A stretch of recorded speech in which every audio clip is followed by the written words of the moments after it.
सबसे पहली बात तो मैं ये बताना चाहता हूँ कि खड़गे जी जो इतने सीनियर लीडर हैं, उनको इतनी इल्म होना चाहिए, इतनी जानकारी होनी चाहिए कि the ruling of the chairman is final and the ruling of the chairman is unquestionable. और वह भी हाउस के अंदर नहीं, हाउस के बाहर इस तरीके का आरोप लगाना यह बहुत ही निंदा योग्य है। ये इसकी जितनी निंदा की जाए वो कम है। इसकी भर्त्सना करनी चाहिए और हम इसकी भर्त्सना करते हैं, कंडेम करते हैं। और ये बहुत ही, जिसे कहा जाए कि दुर्भाग्यपूर्ण है। एक बात और मैं कहना चाहता हूँ कि खड़गे जी को भरपूर मौका दिया गया। उन्हें अपनी बात को रखने का मौका हाउस के अंदर भी दिया गया और उन्होंने ऑन रिकॉर्ड है कि कहा कि no, I will not speak. बाद में उनको चेंबर के अंदर निमंत्रित किया गया, एक बार नहीं अनेकों बार किया गया।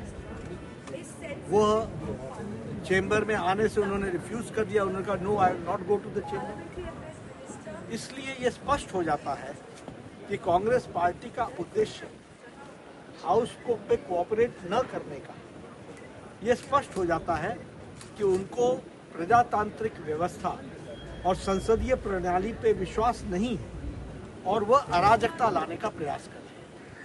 एक तरीके से वहाँ पर वो इस तरीके की स्थिति खड़ा करना चाहते हैं ताकि संसदीय व्यवस्था में कार्य करने मुश्किल हो। और इसलिए मैं इस बात की भी कंडेम करता हूँ, वो पीएससी की मीटिंग में नहीं आए। वो जब चेंबर के अंदर मीटिंग हुई है उसमें उन्होंने पार्टिसिपेट नहीं किया है। तो ये स्पष्ट बताता है कि उनका कोऑपरेशन, कांग्रेस पार्टी का कोऑपरेशन कदापि नहीं। और उनके मुंह से संसदीय प्रणालियों की चर्चा करना ये हास्यास्पद है। ये मैं अगर आपको बताना चाहूँ तो आपके ध्यान में आया होगा कि वाइस प्रेसिडेंट ऑफ इंडिया एक संवैधानिक पोजीशन है, वह chairman of the house Rajya Sabha भी होते हैं। उनकी मिमिक्री संसद के परिसर में हो और कांग्रेस का वरिष्ठतम नेता जो लीडर ऑफ द ऑपोजिशन इन लोकसभा है, राहुल गांधी, वो उसकी वीडियोग्राफी बनाए और उसको फिर से उकसाए कि हाँ फिर से कीजिए, फिर से कीजिए। मुझे तो ऐसा लगा जैसे मुझे कॉलेज के दिन याद आए, जो कॉलेज में यूनिवर्सिटी के बाहर विपक्ष और कॉलेज के लड़के जैसे करते हैं, उस तरीके की हरकत वो संसद के परिसर में संसद की गरिमा को ठेस पहुंचाते हुए करते हैं। और कांग्रेस पार्टी और उनकी वरिष्ठतम नेता सोनिया गांधी जी एक शब्द नहीं बोलती। ये परंपराओं को ताक में रखने वाले लोग और परंपराओं को नीचे गिराने वाले लोग, एक नहीं अनेकों उदाहरण हैं जो इस बात को बताते हैं कि किस तरीके से इन लोगों ने प्रजातांत्रिक व्यवस्थाओं को चोट पहुंचाई। ये सस्पेंड हुए हैं पार्लियामेंट के अंदर, कुर्सी पर चढ़ने का काम इन्होंने किया, टेबल पर चढ़ने का काम इन्होंने किया, पेपर फेंकने का काम इन्होंने किया है, पेपर संसदीय व्यवस्थाओं के कागजातों को फाड़ने का काम इन्होंने किया है। और ये संसदीय प्रणाली के मर्यादाओं के बारे में चर्चा करने या करते हैं, ये हास्यास्पद है। मैं यहाँ ये भी कहना चाहता हूँ कि कांग्रेस पार्टी मुद्दे को भटकाना चाहती है। They want to deviate and divert the issue.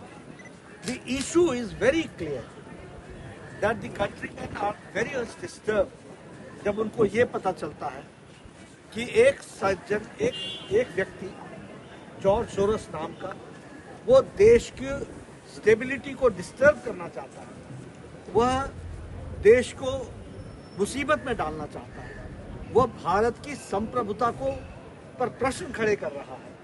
और सोनिया गांधी जी जो forum of the leaders of the Asia Pacific की को चेयरपर्सन, जो फंडेड है जॉर्ज सोरोस, उनका क्या संबंध है ये देश जानना चाहता है।